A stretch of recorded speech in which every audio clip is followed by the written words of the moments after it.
Time changes anything and everything అని చెప్పడానికి the best example Rashmika గారి లైఫ్ స్టోరీ. 2017లో తన ఏజ్ కేవలం 21 ఇయర్స్. అప్పుడు తనకంటూ ప్రత్యేకమైన గుర్తింపు లేదు. అలాంటి టైంలో కెనడా ఫిలిం స్టార్ అయిన రక్షిత్ శెట్టి గారితో ఎంగేజ్మెంట్ అయింది. కొన్ని రీజన్స్ వల్ల వారు సపరేట్ అవ్వడం జరిగింది.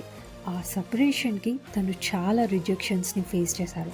కెనడా ఫిలిం ఇండస్ట్రీలో తనకంటూ ఆపర్చునిటీస్ చాలా తక్కువగా వచ్చాయి. But she never give up. అలాంటి టైంలో కూడా తన కోసం తను స్టాండ్ తీసుకొని ఫైట్ చేసి చాలా మూవీస్లో ఛాన్సెస్ కోసం ఫైట్ చేస్తూ తర్వాత తన కెరియర్ని స్టార్ట్ చేసి తెలుగు ఇండస్ట్రీలో తనకంటూ ప్రత్యేకమైన స్థానాన్ని సంపాదించుకున్నారు. రీసెంట్ బ్లాక్ బస్టర్ హిట్సే తనకి బెస్ట్ ఎగ్జాంపుల్.